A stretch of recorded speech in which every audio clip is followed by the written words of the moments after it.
Video کو like کر کے آگے شیئر ضرور کر دینا۔ جس میں سخن نہ ہو وہ بیاں ہے جس کا بیاں، آ جائے نا قیامت تک علم والے، ایک حدیث کی شرح کرتے تو زندگی گزر جائے۔ میں نثار تیرے کلام پر ملی یوں تو کس کو زبان نہیں، وہ سخن ہے جس میں سخن نہ ہو، وہ بیاں ہے جس کا بیاں نہیں۔ فصحا عرب کے بڑے بڑے تیرے آگے یوں ہے دبے لچے، کوئی جانے منہ میں زبان نہیں بلکہ جسم میں جان نہیں، تو دل چاہتا ہے کروں تیرے نام پہ جا فدا، کروں تیرے نام پہ جا فدا، کروں تیرے نام پہ جا فدا۔ ارے نہ بس ایک جہاں دو جہاں فدا، دو جہاں سے بھی نہیں جی بھرا، کروں کیا کروڑوں جہاں نہیں۔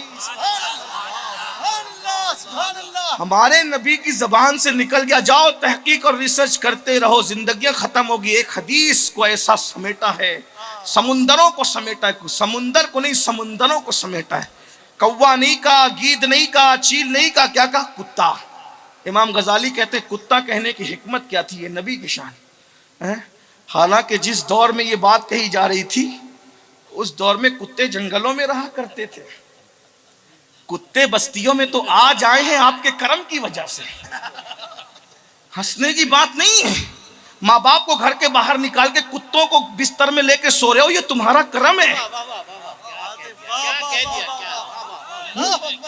ماں باپ کھانے کو مانگے تو کہتے سب تم پہ خرچہ کر دیں، اور کتوں کے لیے مال سے کھانا منگواتے ہو، کتوں کے لیے جو ہے آن لائن آرڈر کرتے ہو، کتوں کو لاکھوں روپے میں خرید رہے ہو، ماں باپ کو بے آبرو میں بیچ دیا اور کتوں کو لاکھوں روپے میں خرید رہے، کتوں کی منڈیاں لگ رہی اور ایمان پہ خاتمہ ہونے کا سوچ رہے۔ وہ کتے، جہاں کتا ہو وہاں رحمت کے فرشتے نہیں، دروازے پہ کتا بٹھا رکھا ہے۔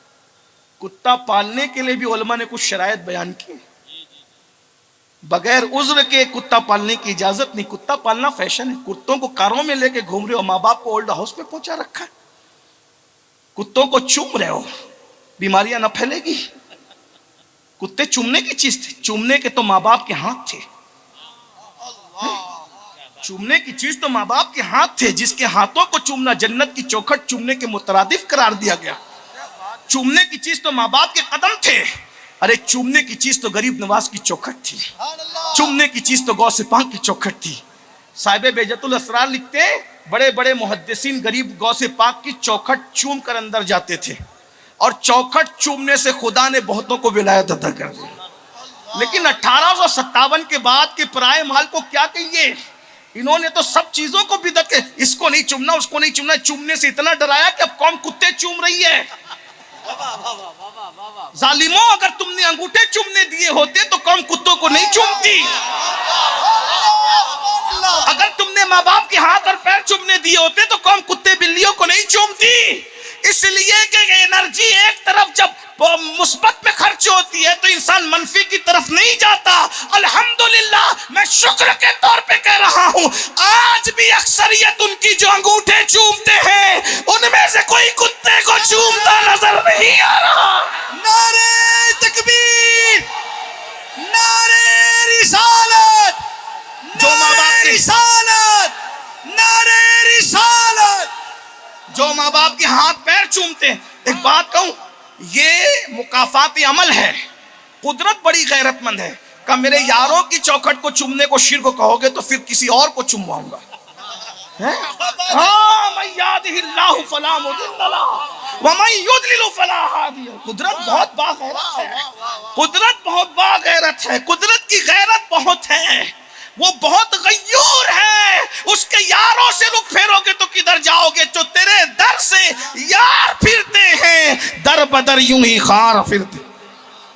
کربلا میں بیٹھنے والوں یہ نہیں کہنا کہ سید لوگوں کو گالی دے، نہیں، میں کسی کو گالی نہیں، جو چومنے سے منع کرتے ہیں میرا اختلاف ان سے ہے۔ اب چیک کرو کون کرتے ہیں، وہ جانے آپ جانے، لیکن اتنا زور، ہم تو انگوٹھے چوم اور خوش ہیں۔ وجہ اس لیے کہ یہ سنت صدیق ہے، اور نبی نے انگوٹھا چومنے پہ مسکرایا ہے۔ پہلی بار صدیق اکبر نے، سب سے پہلے انگوٹھا چومنے والے صدیق اکبر ہیں، امت کا سب سے بڑا عاشق، افضل البشر بعد الانبیاء بالتحقیق۔ لوگ کہتے ہیں کس کتاب میں لکھا؟ میں نے کہا ابو بکر صدیق نے کون سی کتاب میں پڑھا تھا؟ کچھ چیزیں ایسی ہیں جو صرف کتاب محبت میں ہوتی ہے، وہ کاغذ کی کتابوں میں نہیں ہوتی. جب عشق سکھاتا ہے آداب خود آگاہی، کھلتے ہیں غلاموں پر اسرار شہنشاہی. عشق عشق ہے، عشق کر کے تو دیکھو. تو بہرحال صدیق نے انگوٹھا چوما، حضور نے مسکرایا. پتا چلا جو انگوٹھا چومتا ہے، ہماری عقیدتیں کہتی ہے کہ آج بھی حضور مسکراتے ہیں.